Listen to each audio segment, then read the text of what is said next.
दोस्तों, राजनीतिक दल एक ऐसे जगह पर आकर खड़ी हो गई है, एक ऐसी मुकाम पर आकर खड़ी हो गई है जहां से लौट पाना हर किसी के लिए नामुमकिन है। ऐसी राजनीति दोस्तों पहली बार देखने को मिल रही है। ऐसी लड़ाई जो है वो पहली बार देखने को मिल रही है कि विपक्ष एक तरफ बैंगलोर के अंदर 2 दिवसीय बैठक कर रहा है तो बीजेपी की तरफ से छटपटाहट लगातार जारी है। बीजेपी की तरफ से इस मीटिंग को भ्रष्टाचारी, परिवारवादी और ना जाने क्या क्या कहा जा रहा है। स्वयं मोदी जी मैदान में कूद पड़े हैं। मोदी जी की तरफ से जो है इस पूरे मामले पर प्रतिक्रिया आ रही है। ऐसी बातें कही जा रही है दोस्तों, जो बीजेपी कल तक कह रही थी कि हमें कोई फ़र्क ही नहीं पड़ता है कि ये क्या कर रहे हैं क्या नहीं कर रहे हैं, जनता हमारे साथ है, जनता का विश्वास हमारे साथ है, जनता हमारे साथ खड़ी है। लेकिन जैसे ही ये मीटिंग हुई, जैसे ही इस मीटिंग में सब कुछ डिसाइड हुआ और उस डिसाइड के बाद एक नाम तय हुआ विपक्षी दलों का कि भैया इस पूरे मीटिंग का जो मसला है, इस पूरे मीटिंग की जो बातें हैं वो क्या निकल कर आई है, तो बातें ये निकल कर आई है दोस्तों कि इस पूरे मीटिंग में विपक्षी दलों ने ऐसे करके, जी हाँ मैं आपको बता दूं, ऐसे करके तमाम दलों के नेताओं ने, जो 26 दल के नेता भाग ले रहे थे, उन्होंने ऐसे हाथ जोड़ लिया, ऐसे जो है मजबूती के साथ गठबंधन कर लिया है और कहा कि अब ये जो लड़ाई है आर पार की, इस लड़ाई को हम आगे तक लेकर जाएंगे, 2024 तक लेकर जाएंगे। जिस विपक्ष में बहुत सारे मतभेद थे, आम आदमी कांग्रेस को टारगेट करती थी, कांग्रेस आम आदमी पार्टी को टारगेट करती थी, बहुत सारी दूरियां थी, बहुत सारी चीज़ें थी, वो सारी दूरियां अब ख़त्म हो गई है। और ख़त्म ऐसी हुई है दोस्तों कि इस मीटिंग का, इस बैठक का एक सर्वे तक करा दिया गया। तमाम न्यूज़ चैनल की तरफ से सर्वे किया गया कि ये मीटिंग जो है वो कितना सक्सेसफुल है, अनसक्सेसफुल है।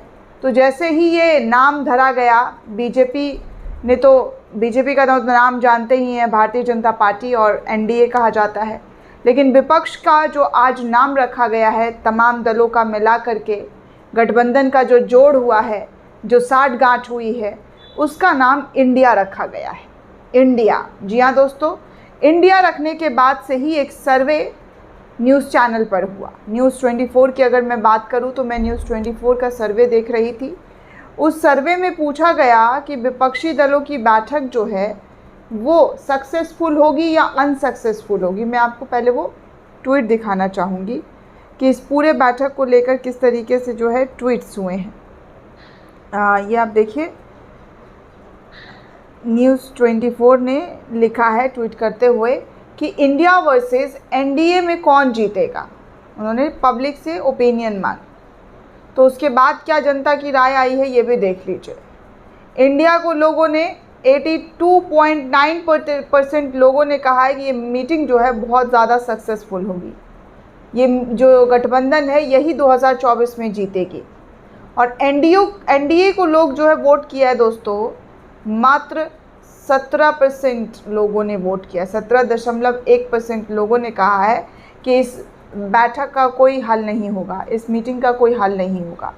लेकिन इंडिया जो नाम रखा गया है विपक्ष दलों की तरफ से, उसको लेकर लोगों की जो राय है 82.9% लोगों की, कि ये जो मीटिंग्स है ये बहुत ज़्यादा सक्सेसफुल होने वाली है और 2024 का चुनाव जो है ये विपक्ष दल ही जीतेंगे। और सबसे बड़ी बात दोस्तों, आज कांग्रेस की तरफ से ऐसा मास्टर स्ट्रोक खेला गया, ऐसा मास्टर स्ट्रोक खेला गया कि मोदी जी की भी बोलती बंद हो जाएगी, पूरी की पूरी बीजेपी की बोलती बंद हो गई। क्योंकि जो बीजेपी राहुल गांधी परिवारवाद, परिवार को तवज्जो दिया जाता है, उसने इस मीटिंग में सीधे तौर पर कहा है कि वो पीएम कैंडिडेट अपनी ओर से नहीं उतारेगा। अब आप सोचिए, जो मोदी जी पूरा का पूरा बीजेपी कुनबा कांग्रेस पर प्रहार करता था कि ये तो भाई बहन बेटा का, माँ का जो है पार्टी है, यहाँ पर सिर्फ भाई बहन और बेटा का ही चलता है, माँ की ही चलती है और किसी की नहीं चलती है। लेकिन इस पर भी दोस्तों कांग्रेस की तरफ से विराम लगा दिया गया। भारत समाचार की तरफ से भी कुछ ऐसा ही ओपिनियन पोल लिया गया, लोगों की राय ली गई कि कौन सा गठबंधन 2024 में पड़ेगा भारी। एनडीए को रखा गया ऊपर, इंडिया को नीचे और अन्य को 3rd नंबर पर। तो 1st नंबर पर एनडीए को लोगों ने कहा कि 12% लोगों की राय है कि हाँ वो जीत जाएगी 2024, लेकिन 86% लोग जो है वो कह रहे हैं कि नहीं भैया, इंडिया ही जीतेगी, इंडिया को ही लोग सपोर्ट करेंगे, इंडिया को ही लोग वोट करेंगे। स्क्रीन आप देख सकते हैं दोस्तों कि क्या हाल है। इंडिया नाम रखते ही जो पहला सर्वे आया है, उस पहले सर्वे का नतीजे आपके सामने हम ला कर रख रहे हैं कि किस तरीके से बीजेपी में भूचाल आ गया है। भूचाल बीजेपी का तो पहले बाद में, लेकिन जनता का भूचाल आया है इंडिया को समर्थन करने में। वो आप सीधे तौर पर देख सकते हैं कि जनता जो है वो कैसे सपोर्ट और समर्थन कर रही है। दोस्तों, इस पूरे रिपोर्ट को लेकर आप क्या सोचते हैं, आपकी क्या राय है, हमें कमेंट करके ज़रूर बताइएगा। साथ ही साथ चैनल को सब्सक्राइब करना बिल्कुल भी ना भूलें।